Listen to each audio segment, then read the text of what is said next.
यति उति यसो उसो तेरो तेरो भन्दै यति उति यसो उसो तेरो तेरो भन्दै यति उति यसो उसो तेरो मेरो भन्दै यसो उति यसो उसो तेरो मेरो भन्दै सारा जीवन स्वाहा भयो सुख खोज्दा खोज्दै सारा जीवन स्वाहा भयो सुख खोज्दा खोज्दै सारा जीवन स्वाहा भयो सुख खोज्दा खोज्दै सारा जीवन स्वाहा भयो सुख खोज्दा खोज्दै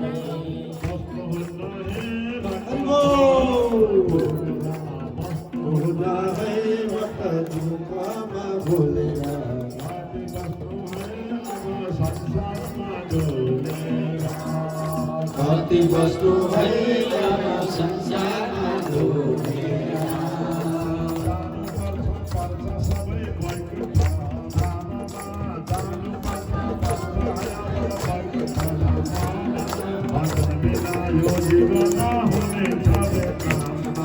भजन बिना यो जीवन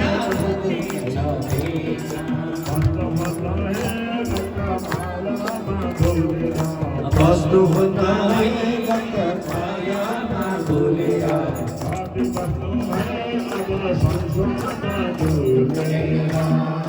कति वस्तु भएर संसारमा डुलेर मयू धनी मयू बाटो मयू गन्ने माने मयू धनी मयू बाटो मयू गन्ने माने हल्का सका मोक्ष मयू जाने भन्ने वस्तु नहै लगा डोलेर कति वस्तु है अब संसारमा डोलेर कति वस्तु यस्तो अभिमान छ हेर हामी महाधेर यस्तो अभिमान छ हेर हामी महाधेर यो संसार कसो गरी पार हुनु हेर यो संसार कसो गरी पार बस्नुहुन्न हेरका मायामा डोलेर बस्नुहुन्न हेरका मायामा डोलेर कति वस्तु है अब संसारमा डोलेर कति वस्तु भएर संसारमा डोलेर मानव जन्म पाएका छौँ भव सागर तर्न मानव गएका छौँ भव सागर तर्न मानव जन्म पाएका छौँ भव सागर तर्न मानव जन्म पाएका छौँ भव सागर तर्न भोल्यो भने पर्छ जन्म मर्न भोल्यो भने पर्छ जन्म मर्न बस्नुहुन्न हे भक्त बस्नुहुन्न है भगवानमा डोलेर कति वस्तु है अब संसारमा डोलेर कति वस्तु भएर संसारमा डोलेर जङ्गली अब यी सबै भाइलाई लिएर म स्वर्गमा जान्छु भनेर स्वर्गमा जानु हो र एक कुरा र पार्वती वैष्णव भगवान्का वैष्णव त्यस्ता हुन्छन् तिमीले राक्षस भएर जन्मिनु परोस् भन्दा पनि केही भनेनन् तिमीसँग आएर प्रार्थना गरे यसरी वैष्णवलाई उनीहरूले गल्ती गरे पनि त्यस्तो दिनुहुने थिएन नगर्ने कुरा गर्यो भनेर शिवजीले पार्वतीलाई पनि सम्झाएको प्रसङ्ग यो षष्ठ स्कन्धमा आउँछ अब यस्तै किसिमले जाँदै जाँदै गर्दाखेरि षष्ठ स्कन्ध वर्णनदेवमा मरुदगणको पनि उपाख्यान आउँछ यी मरुदगण चाहिँ कसरी भयो भनेर चाहिँ हामी देवताको सम्बन्धमा सोध्नुभयो राजाले अनि त्यहाँबाट एक दिनको कुरा हो अनि ती महारानी बडा दुःख मानेर बसिराखेकी थिइन् त्यतिखेर चाहिँ कश्यप महाराजले आएर वरदान माग्दाखेरि मेरा छोरा चाहिँ सारा पृथ्वीमा घुम्छन् सप्तनी आमाका छोरा चाहिँ स्वर्गमा गएर चाहिँ अमृतपान गरेर बस्छ मेरा पनि त्यस्ता छोरा हुन् न त भनेर चाहिँ भन्नुभयो अनि त्यहाँ चाहिँ ठिकै छ एउटा व्रत लिनुपर्दछ त्यस्तो शक्तिशाली छोरो पाउनका लागि वर्ष दिनको व्रत लिनुपर्दछ भनेर एउटा कठिनको व्रत बताइदिनु भयो कठिनको व्रत भनेको चाहिँ अशुद्ध हुनु भएन थुकाके सुत्नु भएन बाहिर गएर सूची नभइकन सुत्नु भएन। राति दिउँसो बिहान भोक लगाउनु पर्यो, खानु पर्यो, नियम धेरै बताउनु भयो वर्ष दिनसम्म। हुन्छ भनेर चाहिँ बसिन् गरिन्। अनि त्यहाँबाट इन्द्रलाई मार्न सक्ने शक्तिशाली तिम्रो छोरो हुन्छ भनिदिएको थियो।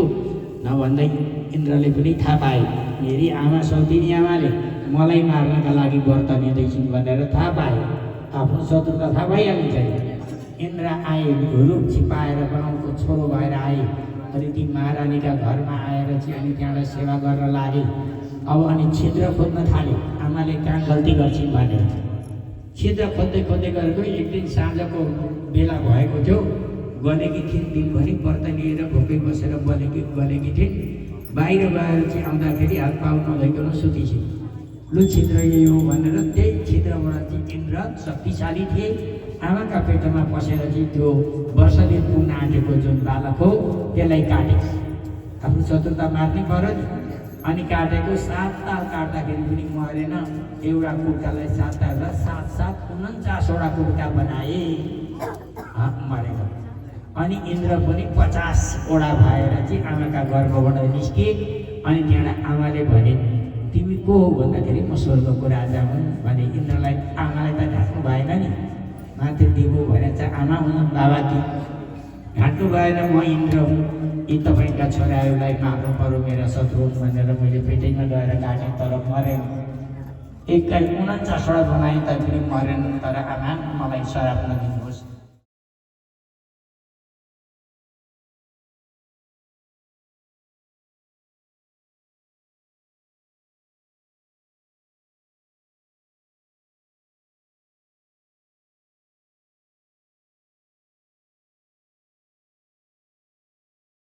किन बताए?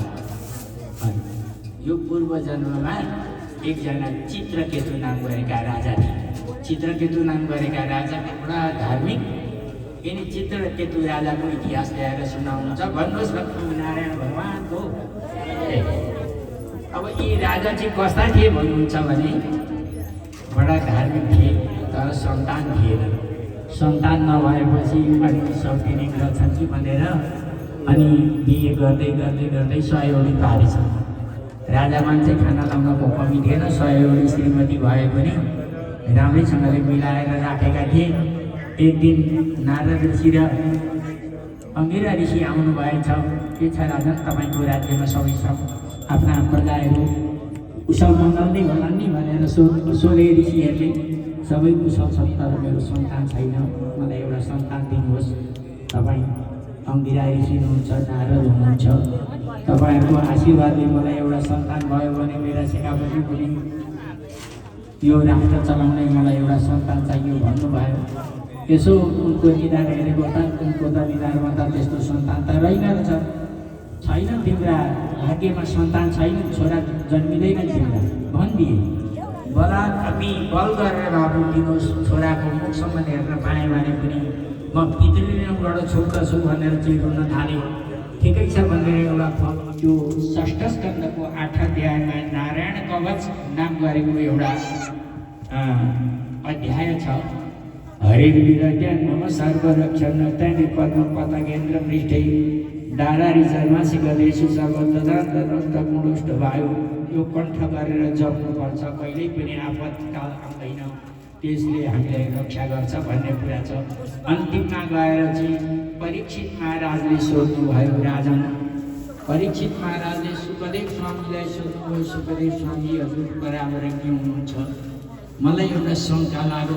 के शङ्का लाग्यो भन्नुहोस्, म समाधान गर्न सकेसम्म गर्छु भन्नु।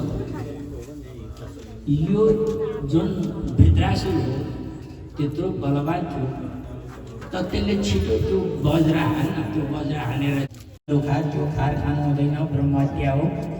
अनि स्त्री जातिलाई पनि दिए मासी प्रदर्शतै भन्ने आउँछ। महिनामा चाहिँ ब्रह्महत्या देखिन्छ, त्यो रजो रूपमा देखिन्छ। अनि यस्तै किसिमले अनि वृक्षलाई पनि दिए। वृक्षमा दिएको जुन ब्रह्महत्या हो चोपका रूपमा देखिन्छ। वृक्षको चोप कसैले पनि खानु हुँदैन। कसैले काभ्रेमा भएको राम्रो दुधिलाको चोपहरू खाने गर्छन्, चोप खानु हुँदैन। रुखको वृक्षको चोप ब्रह्महत्या हो, अशुद्ध चिज हो। यस्तो बताइदिएको त्यति गरिसकेर ब्रह्महत्यालाई ऊ गरिसके तर उता के भयो उता त्वष्टा रिसाए त्वष्टा भनेका ब्रह्माजीका छोरा हो मेरा छोरालाई देवताहरूले गुरु बनाउन लगे अनि त्यहाँबाट वज्रले हालेर मारे यिनीहरूलाई मैले जानेको छ भनेर एउटा यज्ञ गर्नुभयो यज्ञ गर्दाखेरि त्यो यज्ञबाट एउटा राक्षस उत्पन्न भयो लामा दन्त फलामा फालिसरीका जिब्रो निकालिकन भनेर तपाईँहरूले देवी घाटमा पढ्नु भएको होला यति लामो जिब्रो अरे दाँत पनि लामा अरे कर्रा दाँत पिर्दै नङ्ग्रा पनि लामा लामा जन्मिने बित्तिकै सूर्यको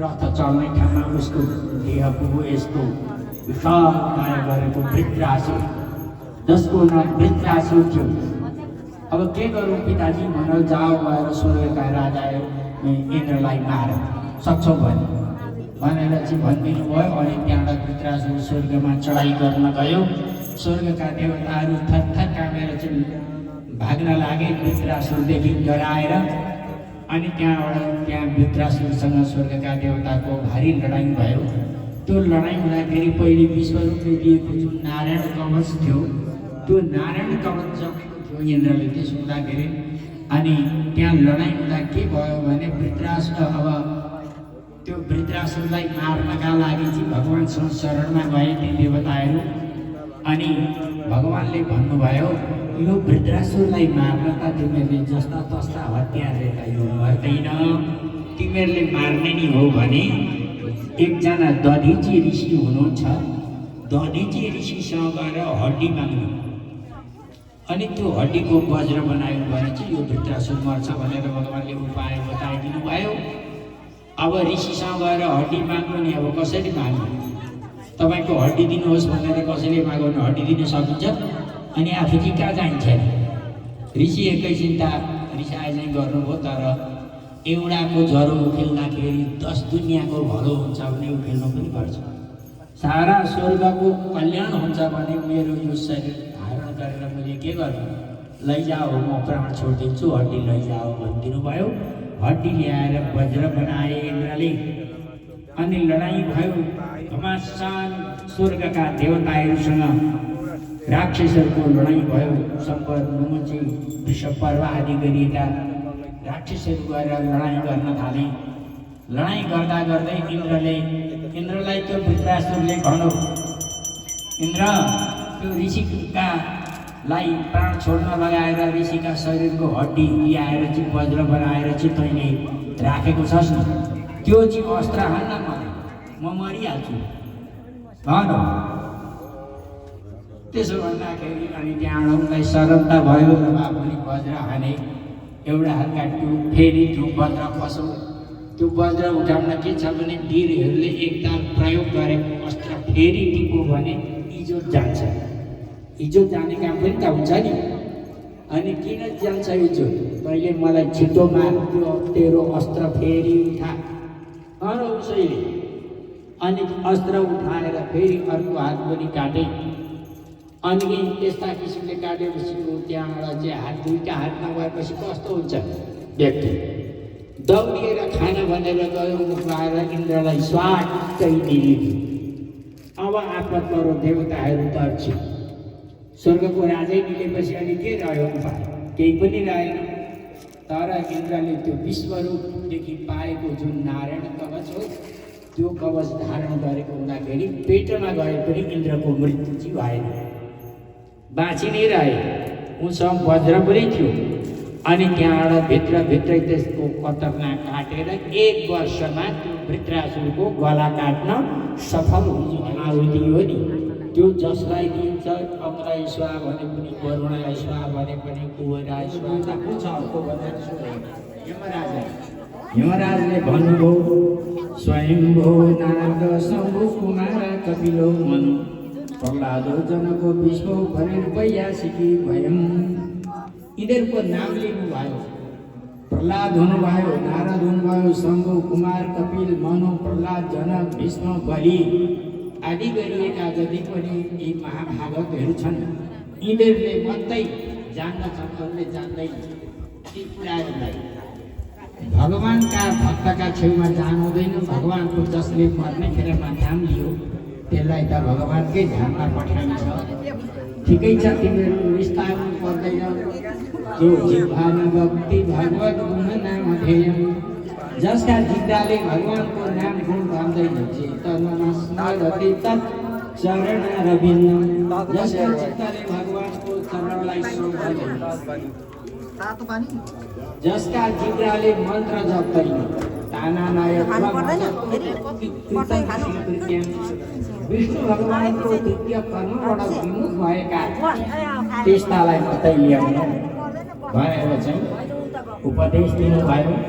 ठिकै छ भनेर अनि त्यस्ता किसिमले जोसँग चल्दै चल्दै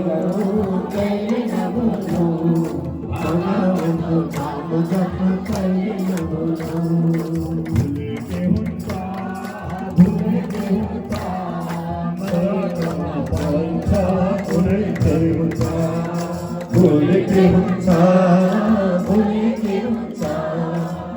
रसीमै परिन्छ भुलेकै हुन्छ। भजौ रामलाई जिन्दगीको भन्छैन, भजौ रामलाई जिन्दगीको भन्छैन, भजौ कृष्णलाई जिन्दगीको भन्छैन, भजौ हरिलाई जन्म जन्म भरिलाई, भजौ हरिलाई जन्म जन्म भरिलाई, जन्म हरिलाई जन्म जन्म भरिलाई, जन्म जन्म भरिलाई, भजौ हरिलाई जन्म जन्म भरिलाई, भजौ हरिलाई। भगवान को जय हो।